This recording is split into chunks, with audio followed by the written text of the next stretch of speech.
Cumprimento a todos com a paz do Senhor. Amém, irmãos. Estou feliz com meu Deus pela oportunidade. E eu quero aproveitá-la para ler uma palavra de Deus no livro de Josué. Amém? Livro de Josué, capítulo de número 7. Eu vou ler, não vou esperar pelos irmãos para não perdermos tempo. Amém? Vou tentar ser o mais rápido possível. Tenho 15 minutos e também já começou uma festa aí, né, irmãos? Eu me preocupo muito e quando eu estou pregando as pessoas entendam o que eu estou falando. Amém? E aí um barulho de lá, outro de cá, a gente não consegue compreender, mas o Senhor nos dá graça. Vamos ler Josué, capítulo de número 7. Capítulo 7 de Josué e o versículo de número 19.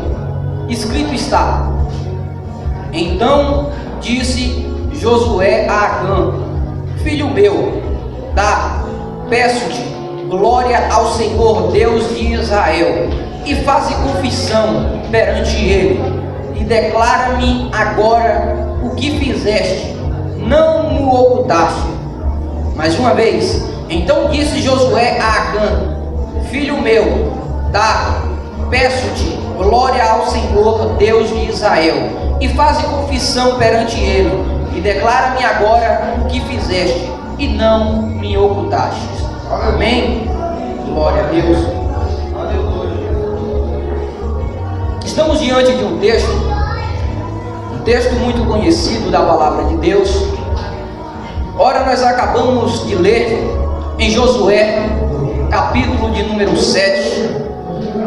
O livro de Josué, ele nos traz uma história que fala a respeito da conquista dos israelitas sobre a terra de Canaã, sob a liderança de Josué. Para quem não sabe, Josué, ele fora o sucessor de Moisés, pois a trajetória de Moisés, ela inicia no livro de Êxodo, aleluia, onde fala a respeito da saída do povo de Israel do Egito. A trajetória de Moisés também, ela traz um momento em que o povo de Israel peregrinou pelo deserto. Mas após a morte de Moisés, a Bíblia diz que Josué assumiu o cargo, Josué assumiu a liderança, e agora Deus, que falava com Moisés, agora ele começa a falar com Josué. Deus começa a fazer promessas para Josué, que entregaria toda Canaã em suas mãos, e que nenhum inimigo ficaria de pé diante dele. E eu quero nessa noite falar a respeito de duas batalhas, duas guerras, em que Josué, juntamente com o exército israelita, eles tiveram que enfrentar. A primeira guerra foi contra a cidade de Jericó. Para quem não sabe, Jericó é uma das cidades mais fortes que existiam em Canaã. A cidade, o exército de Jericó, era uma das maiores fortalezas, porque a cidade era cercada por uma grande muralha, uma muralha impenetrável. Nenhum inimigo, nenhum adversário conseguia penetrar esta muralha. Em cima deste muro havia homens armados com lanças, com flechas, com bestas, e qualquer um que tentava se aproximar morria antes de chegar perto dos portões da cidade de Jericó. Mas Deus havia dito para Josué que iria entregar a cidade de Jericó em suas mãos, e Deus fez Josué de um estrategista. Deus falou com Josué para ele reunir todo o exército ao redor desta cidade, ao redor desta muralha, e eles cercaram a muralha durante 7 dias. A Bíblia diz que todos os dias era para eles dar uma volta na muralha, e a Bíblia diz que no 7º dia, ali era para eles dar 7 voltas diante da muralha, e ali eles iriam gritar. Diante deles também estariam indo os sacerdotes. A Bíblia fala de 7 sacerdotes com 7 buzinas, para dar 7 voltas a respeito das muralhas de Jericó, ao redor da muralha de Jericó. Observe, 7 sacerdotes, 7 buzinas, 7 volta, e no dia 7 dá mais 7 voltas. Entenda uma coisa: existem pessoas que dizem que o número 7 é o número do mentiroso. Não é verdade. O número 7 é o símbolo da perfeição de Deus. Observe que Deus, ele criou o mundo em 7 dias, e no seu 7º dia ele descansou, confirmando que a obra feita pelas suas mãos era uma obra perfeita. O número 7 é o número da perfeição. Por isso Deus ordenou que fosse 7 sacerdotes, que fosse 7 buzinas, e que dariam 7 voltas ao redor da muralha. Assim a Bíblia diz que eles fizeram. E quando eles concluíram as 7 voltas, era como se algo tivesse batido naquela muralha. Era como se houvesse um efeito dominó, onde aquela muralha começou a se despedaçar, começou a cair, tijolo por cima de tijolo, pedra por cima de pedra. Aí o exército de Deus, o exército de Israel, juntamente com Josué, eles adentraram naquela cidade e começou a destruir tudo. E a ordem de Deus era para que destruísse a cidade de Jericó e não deixasse nada de pé, além da prostituta Raabe, juntamente com sua família, porque ela havia ajudado os servos de Deus que estavam espiando a terra. Ela havia escondido os espias do Senhor que estavam ali analisando a terra de Jericó.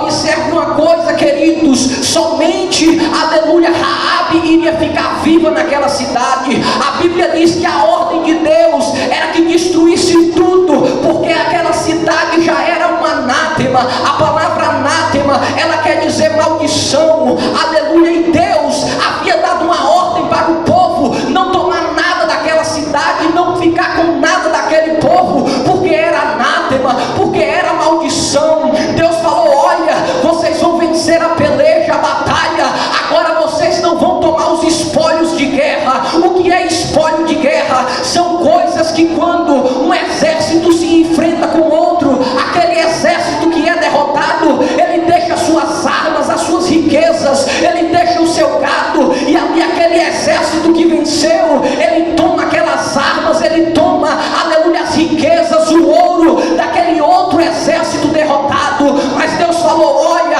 vocês vão vencer, lá vai ter ouro, vocês vão deixar lá vai ter muitas riquezas, vocês vão deixar lá. Não é para tomar nada, porque ali é anátema, aquilo é maldição. E se alguém tomar o anátema, aleluia, a sua casa vai ser amaldiçoada. Entenda uma coisa, queridos: Israel venceu a peleja, Israel destruiu tudo como Deus havia dito. Mas de repente a Bíblia diz que um homem por nome de Acã, este homem andando pelos destroços da cidade, a Bíblia diz que agora ele encontra uma capa babilônica, uma capa cheia de pedras preciosas. A Bíblia diz que junto com a capa ele encontra 200 ciclos de prata e mais 50 ciclos de ouro. Agora Acã, ele se esquece da palavra de Deus, ele se esquece do que Deus disse sobre o anátema. Quando Acã olha para aquela capa, irmãos, a Bíblia diz que ele desejou, naquele momento ele se sentiu atraído por toda aquela riqueza. A Bíblia diz que ele tomou a capa, ele tomou o anátema, ele tomou o ouro, tomou a prata, colocou dentro das suas coisas e enterrou debaixo da sua tenda. A Bíblia Sagrada diz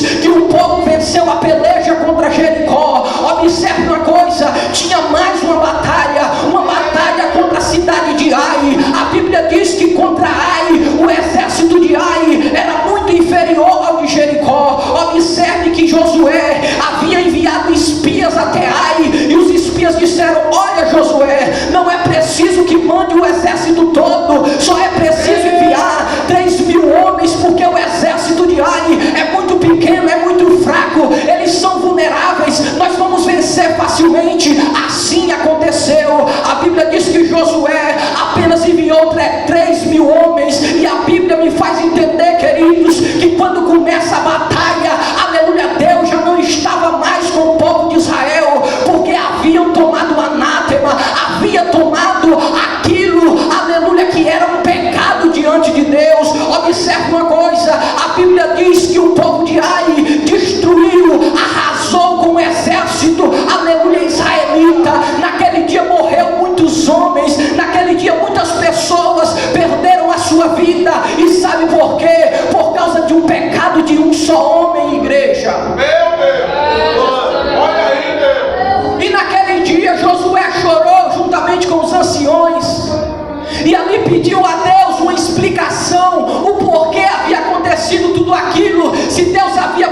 prometido que eles teriam a vitória.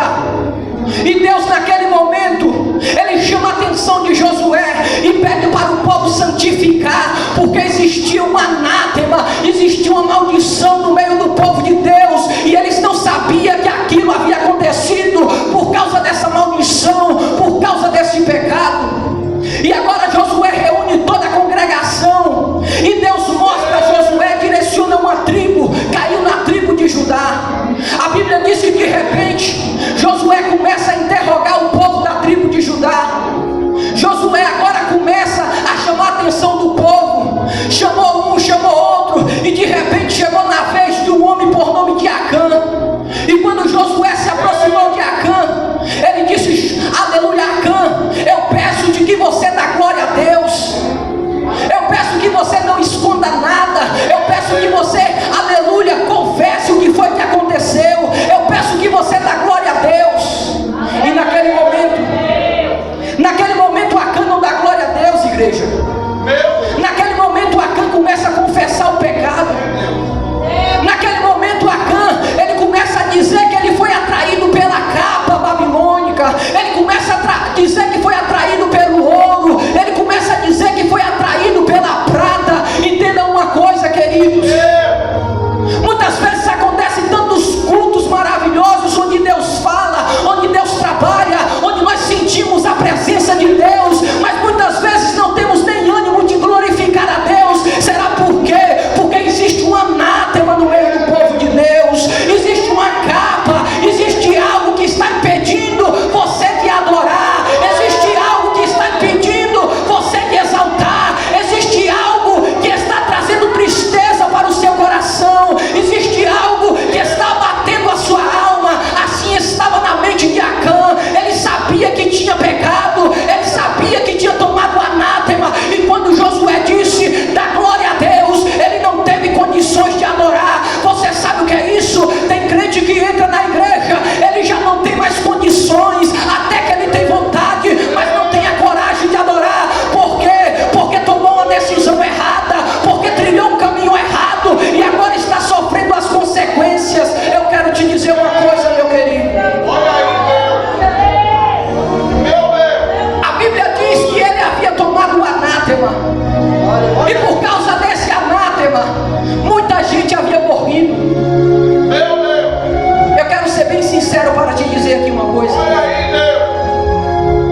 O pecado que eu cometer, ele não vai agravar, ele não vai afetar somente a minha vida, mas ele vai afetar a vida de toda a igreja. O pecado que um membro da igreja cometer não vai afetar somente a sua própria vida, mas vai afetar a vida de toda a igreja, até mesmo a vida do pastor. Assim aconteceu com Acã. Ele tomou o pecado para si, mas toda a nação de Israel pagou por esse pecado. Eu quero dizer nessa noite para você tomar cuidado.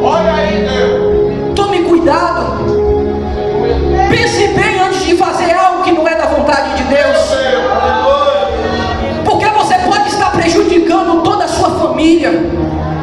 Você pode estar prejudicando a sua igreja. Nós somos uma família, nós somos um só corpo. Vamos ser sinceros com o Senhor. Vamos dar mais crédito à palavra de Deus. Nós temos consciência do que é certo e do que é errado. Assim como Acã, ele sabia que era pecado, presbítero Lázaro. Ele sabia que Deus havia ordenado que não era para tomar nada naquele lugar, porque era uma maldição. Mas ele, naquele momento que olhou para a capa, aleluia, ele tinha um compromisso com Deus, mas ele resolveu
que nós temos que meditar nos dias de hoje.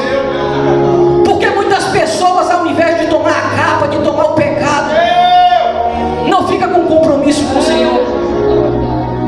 Acã tomou aquela capa para a sua própria ruína, para a sua própria morte. Aí agora eu começo a me perguntar: o que adianta ter uma capa bonita e estar longe da presença de Deus? O que adianta ter uma capa bonita, ter muito ouro, ter muita prata e já não ter mais compromisso com o Senhor? O que adianta tomar uma capa e esconder, aleluia, ficar ali inculpado, aleluia, com sua capa, com seu pecado, aleluia, e já não tem mais a presença de Deus dentro da sua vida?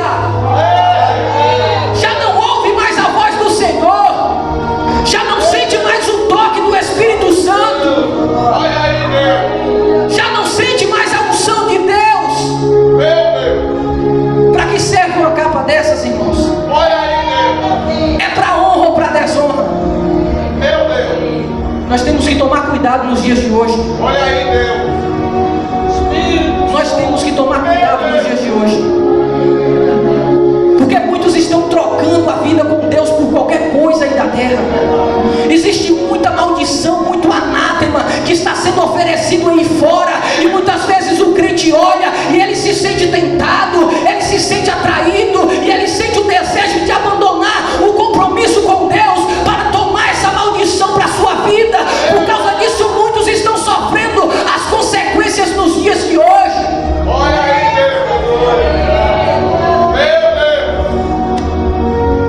Irmãos, eu me lembro muito bem.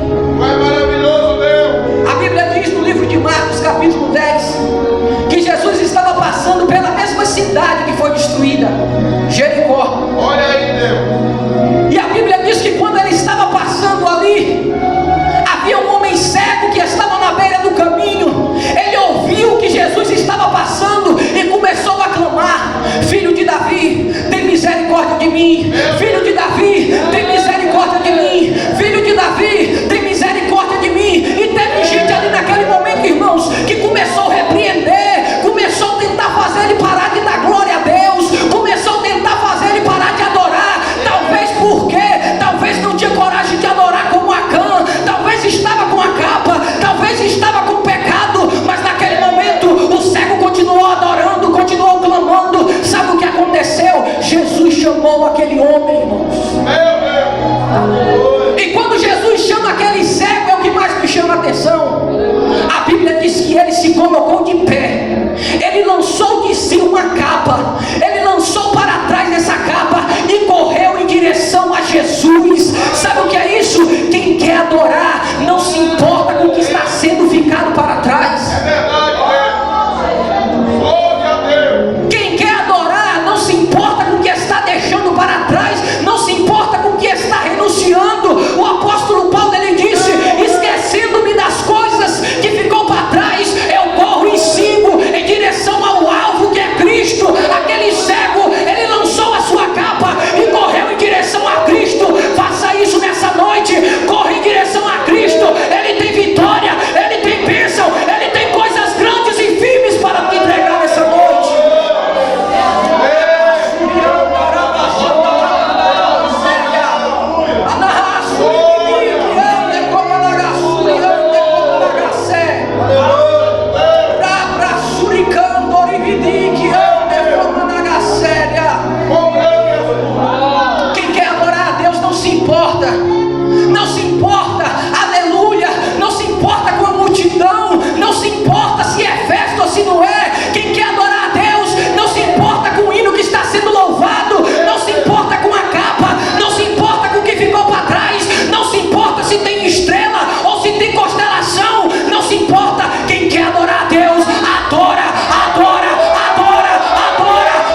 É por isso que eu quero que isso fique martelando na sua mente, no seu coração, assim como está na minha, quando eu li essa palavra.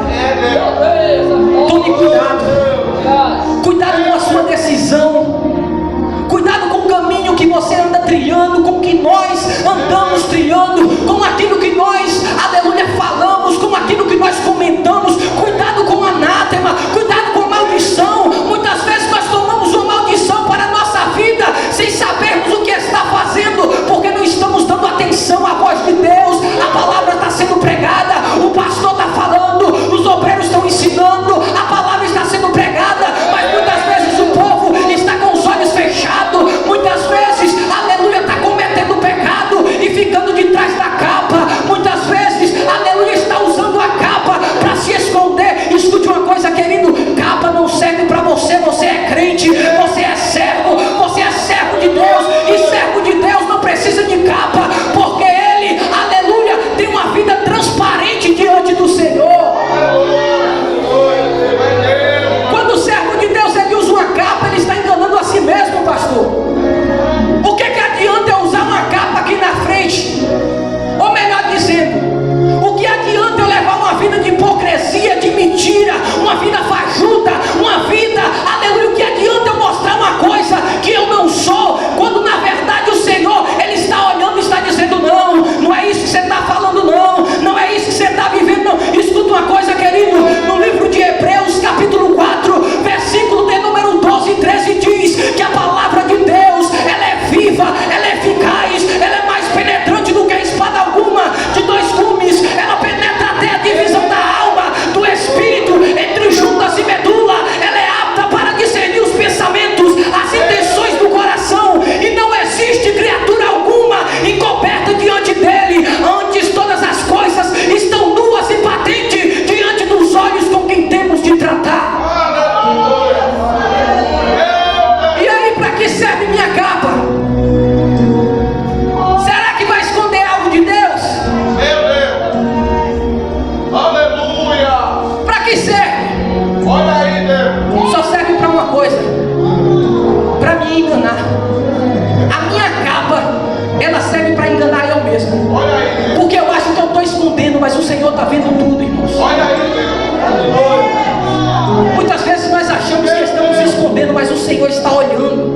Não existe nada oculto, não existe nada encoberto, e Deus está olhando do céu e está dizendo: oh, se meu filho entendesse que isso está prejudicando, se ele entendesse que a bênção não chegou por causa disso, se ele entendesse que eu quero fazer coisas grandes na vida dele por causa disso, se ele entendesse, se ele compreendesse que o que eu tenho na vida dele é coisa grande, é coisa maravilhosa, mas ele está perdendo tempo com isso.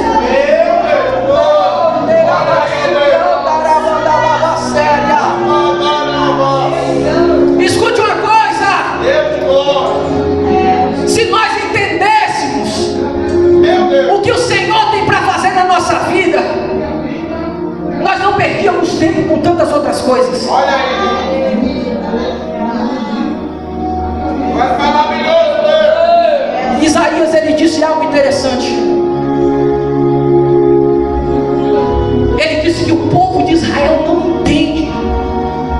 O povo de Israel não entendia o que Deus queria fazer. Olha aí, Deus! Salomão, ele disse em Eclesiastes capítulo 11, versículo 5, que assim como tu não sabes qual é o caminho do vento, e nem como se formam os ossos no ventre da que está grávida, assim também tu não sabes as obras de Deus. Meu Deus!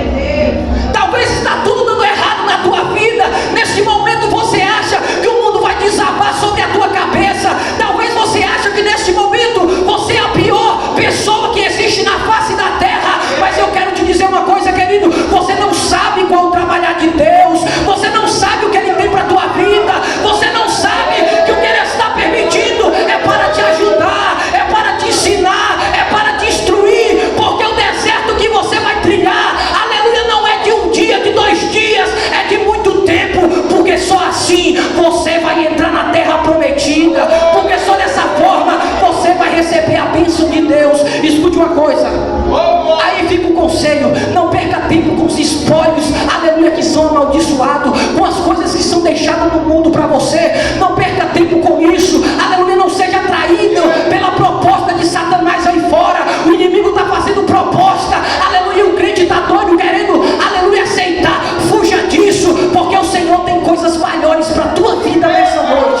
Fique de pé, queridos.